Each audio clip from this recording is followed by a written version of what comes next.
Magandang umaga, tanghali, hapon, gabi po muli sa inyo.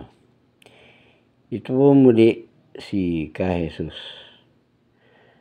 Dapat tayong magpasalamat ng marami at nakarating sa atin ang Biblia sa ating panahon. Gayang ng tanong ko nung nakaraan, paano ba tayo makikinabang sa pagbabasa, pag-aaral, at pagsunod sa Biblia bilang salita ng Diyos? Sinasabi sa awit 119, paragraph 105, na ang salita ng Diyos ay tinulad sa isang lampara na nagbibigay liwanag sa ating mga paa at sa ating landas. Yamang ang buhay ay itinutulad sa isang paglalakbay kapag madilim, o ibig sabihin kapag hindi natin malaman kung ano ang ating gagawin, o kaya ay hindi natin alam kung ano ang tama o mali. Ang Biblia bilang salita ng Diyos ang magtuturo sa atin ng tamang paniniwala at tamang gagawin. Sinasabi rin sa Aklat ng Roma, Kabanatang 15, Talatang 4, na ang lahat ng bagay ay isinulat para sa ikatututo natin. Kapag binasa at pinag-aralan natin ang Biblia, ano ba ang ilan sa matututuhan natin?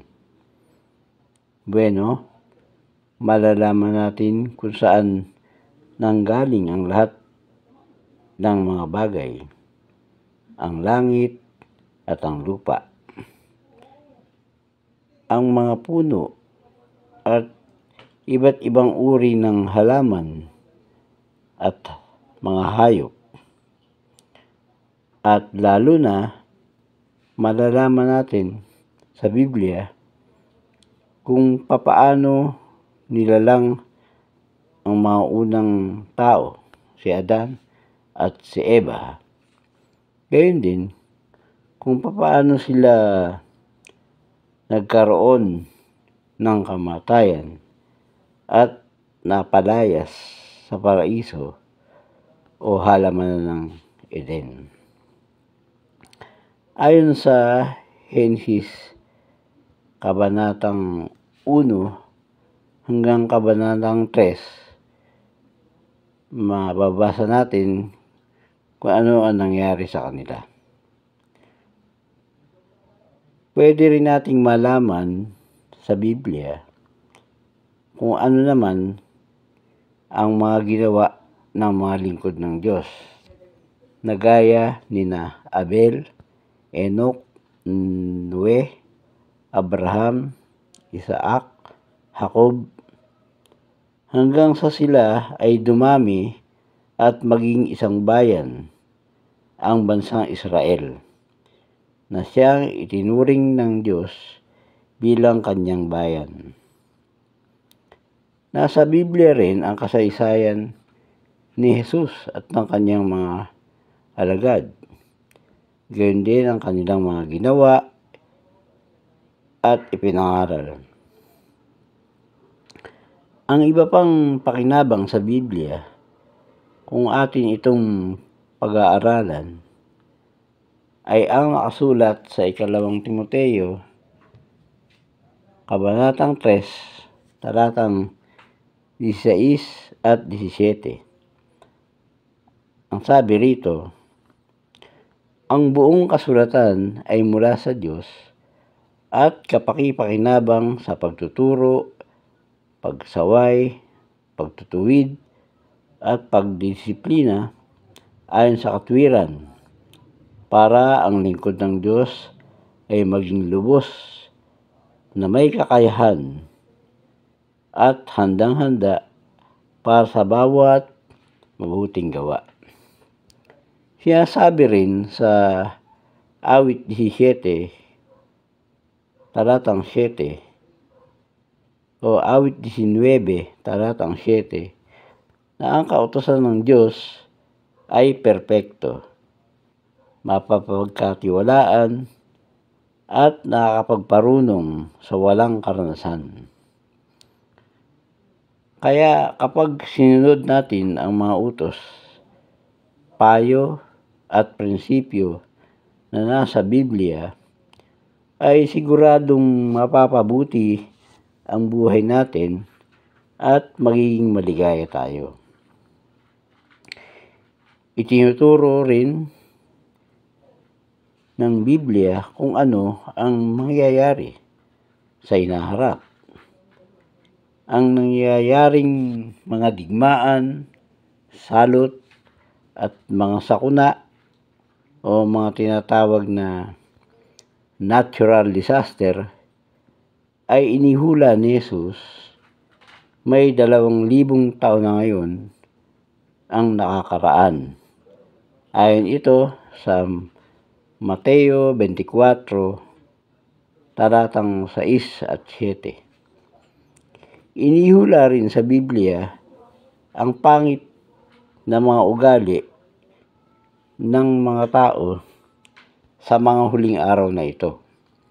Ito ay nakasulat sa 2 Timoteo, Kabanatang 3, talatang 1 hanggang 5. Pakibasa nyo na lang. Sinabi rin ni Jesus sa Mateo 24:21 na magkakaroon ng malaking kapighatian na hindi pa nangyayari buhat ng pasimula. Darating din ang wakas ng sanlibutan. Ayon naman sa Mateo 24:13 at 14. Subalit, pagkatapos ng wakas, ay may sinasabi ring pag-asa para sa mga matuwid na mga tao. Ayon sa awit 37, talatang 29, sila ang magmamana nitong lupa at titira dito magpakailanman. Siguradong mangyayari iyon dahil sinasabi sa Apokalipsis, Kabanatang 21, talatang 4 at 5, ang ganito. Papahirin niya ang bawat luha sa kanilang mga mata at mawawala na ang kamatayan, pati ang pagdadalamhati at pag-iyak at ang kirot. Ang dating mga bagay ay lumipas na. At sinabi na nakaupo sa trono, tingnan mo, ginagawa kong bago ang lahat ng bagay. Sinabi rin niya, isulat mo, dahil ang mga salitang ito ay tapat at totoo. Yan ang nakahula sa Biblia na mangyayari sa malapit na hinaharap. Pagkatapos puksain ng Diyos ang masasamang tao, ayon sa awit 37, talatang 10 at 11, ang sabi ganito, kaunting panahon na lang at ang masasama ay mawawala na. Tingnan mo ang dati nilang kinaroroonan, pero hindi mo sila makikita roon. Pero ang maaamo ang magmamay-ari ng lupa at mag-uumapaw ang kanilang kaligayahan dahil sa lubos na kapayapaan. Pagkatapos ng 1,000 taon ng paghahari ni Jesus, bilang huling pagsubok, si Satanas ay pakakawalan upang mandaya ulit sa mga bansa. Marami pa rin siyang madadaya.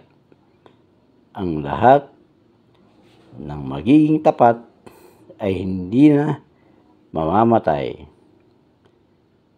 Kaya mawawala na ang kamatayan, pagdurusa, dalamhati, kirot at pag-iyak. Tunay na ginagawa niyang bago ang lahat ng bagay.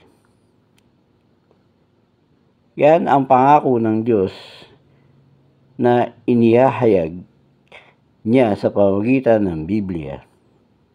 Yamang naipahayag ko na sa inyo ang mga pakinabang kapag binasa, pinag-aralan at tinupad natin ang mga nakasulat sa salita ng Diyos, ang Biblia. Sa susunod ay ipapahayag ko naman kung sino ang Diyos na nagbigay sa atin ng Biblia. Kaya ang ipapahayag ko sa susunod ay may pamagat na, sino ang Diyos? Ito po muli, si Ka Jesus. Maraming salamat.